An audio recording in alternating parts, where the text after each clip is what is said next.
Une belle photo peut être prise avec n'importe quoi. Aujourd'hui, la plupart des smartphones font des images magnifiques. Pourtant, quand une marque va dépenser plusieurs milliers d'euros pour une campagne publicitaire, elle va sûrement pas utiliser un smartphone. Mais alors pourquoi? Même si j'avais déjà la réponse, sur mon précédent shooting de montre où on avait testé justement ce Blad, j'ai pris deux photos. La première avec l'iPhone 15 Pro en ProRAW et puis la deuxième avec le Hasselblad X2D2. Même si je sais il s'agit de deux extrêmes, ça a permis quand même de constater qu'il y a un monde de différence entre ces deux appareils, bien que l'on soit en studio avec un éclairage contrôlé.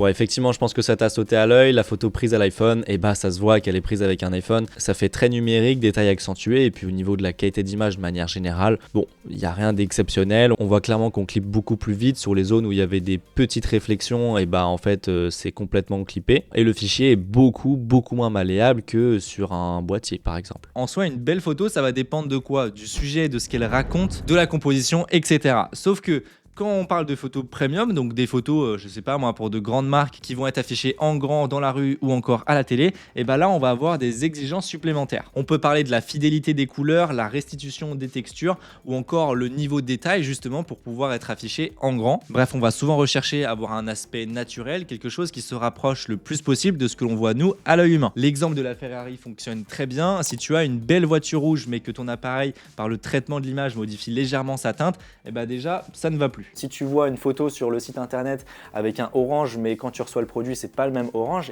c'est problématique. Là ici, globalement, on est vraiment sur le même orange entre le produit et ce que je vois à l'écran. Si derrière cette même voiture, tu as un coucher de soleil par exemple, donc que tu es à contre-jour et qu'il est cramé ce soleil, ça ne va pas non plus. Si les ombres sont bouchées, on perd du détail.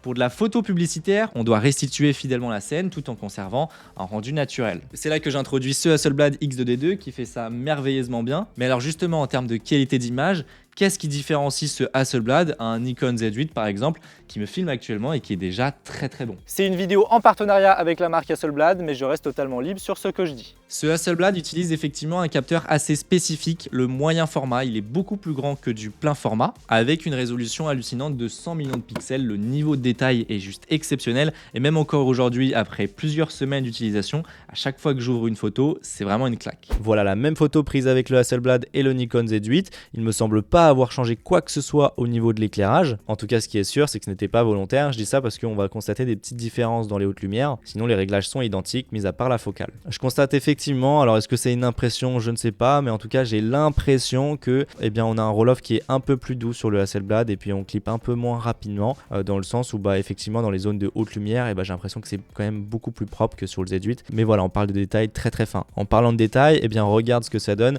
45 millions de pixels versus 100 millions de pixels. Et ouais, là, on voit que c'est vraiment flagrant. On a grosso modo 2 fois plus de détails sur le Hasselblad. Regarde au niveau de l'aiguille, tous les détails qu'on arrive à récupérer. On arrive à voir toutes les petites imperfections. Je sais pas si tu te rends compte à quel point on est zoomé dans l'image. Si on regarde la lunette et puis même le boîtier, on peut voir que c'est juste du métal. On n'a pas beaucoup de détails et on a même du bruit si on continue à zoomer. Sur le Hasselblad, on restitue tous les détails, même les petites imperfections au niveau du métal et tout ça. On a vraiment tout. Et puis après, au niveau des couleurs, des textures et tout ça, c'est compliqué à dire sur une seule photo, surtout une photo de produit. Mais tu sais quoi, je vais même pas te donner mon avis parce que sinon ça va t'influencer. Je te laisse me dire ce que tu en penses en commentaire. Ce qui m'a vraiment marqué avec ce Hasselblad, et tous les utilisateurs te le diront, alors oui, il y a la résolution, sa dynamique, etc. Mais c'est surtout la finalité qu'on se retrouve avec des images qui paraissent vraiment naturelles en sortie de boîtier. Et ça, c'est un vrai argument. C'est grâce en partie au capteur, mais surtout au traitement de l'image. C'est bien pour cela qu'on entend souvent, alors aujourd'hui c'est un peu moins le cas, mais que chez Lumix, Canon ou encore Nikon, on a une image qui fait plus naturelle que sur les boîtiers Sony par exemple. Sur ce Hasselblad, c'est le même principe, comme chaque constructeur, on a une science des couleurs bien propriétaire. Ici c'est le HNCS, mais c'est aussi couplé au format HDR. Très brièvement, aujourd'hui tous les appareils capturent une énorme quantité d'informations, mais le problème ce n'est pas comment elles sont captées, mais plutôt comment elles sont affichées. À l'heure actuelle d'un point de vue technique, et je précise bien technique pour ne pas me faire des ennemis, ce Hasselblad c'est le boîtier qui te permettra d'avoir les plus belles images directement en sortie de boîtier.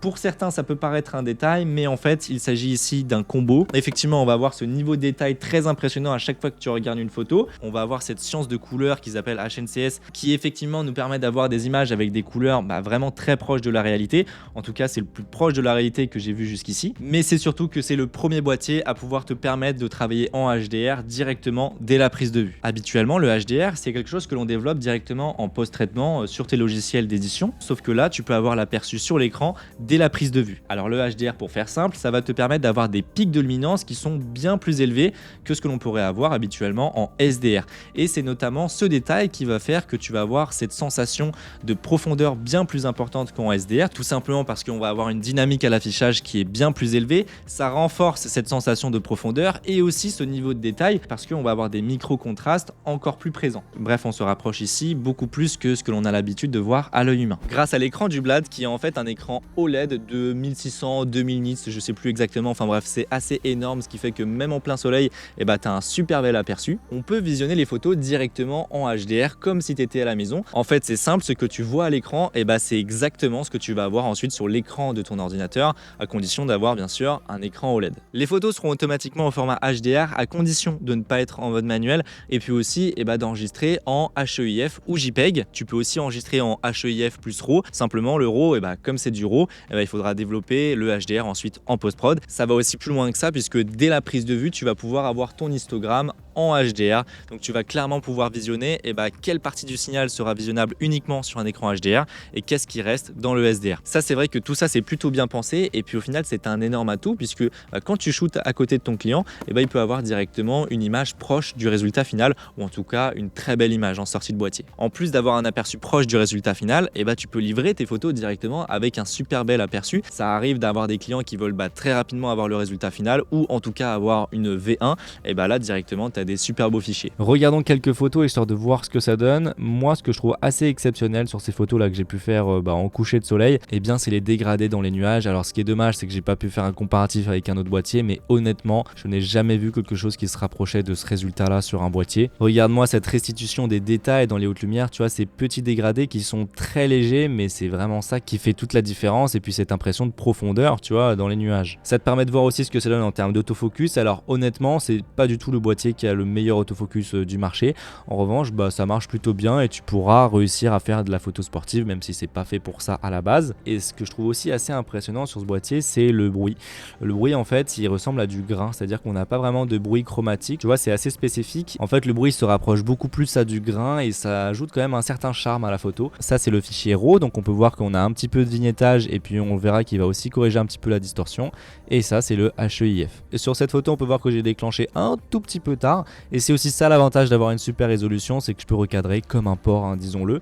Alors si je fais un recadrage vraiment très léger comme ça, voilà, la photo est toujours aussi magnifique et on a grosso modo l'équivalent d'un 45 millions de pixels.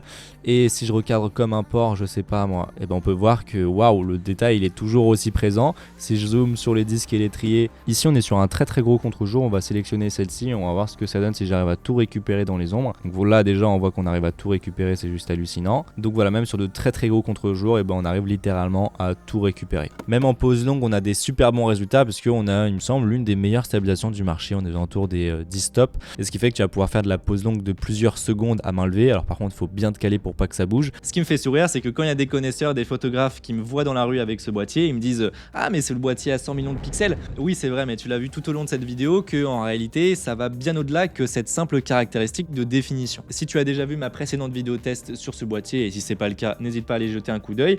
Ce n'est pas le boîtier avec les plus grosses caractéristiques d'un point de vue polyvalence, puisqu'on n'a pas vraiment de rafale, on peut pas faire de vidéo, c'est uniquement un appareil photo, on n'a pas de pré-capture, l'autofocus il est très bon, mais voilà, on fait bien mieux aujourd'hui. Ce qui rend cet appareil si spécial et ce qui fait que je vais le garder et vraiment l'utiliser alors que j'ai déjà un Nikon Z8 qui est un excellent appareil photo, c'est que ici on revient sur les fondamentaux de la photo pour nous permettre d'avoir une meilleure qualité d'image et encore une fois, désolé je me répète, mais cet aspect vraiment naturel en sortie de boîtier. Dis-moi ce que tu en penses en commentaire, je suis curieux d'avoir ton avis, n'hésite pas à aller voir ma précédente vidéo, je te mets tous les liens dans la description, suis-moi sur les réseaux et puis sur ce on se retrouve pour une prochaine vidéo.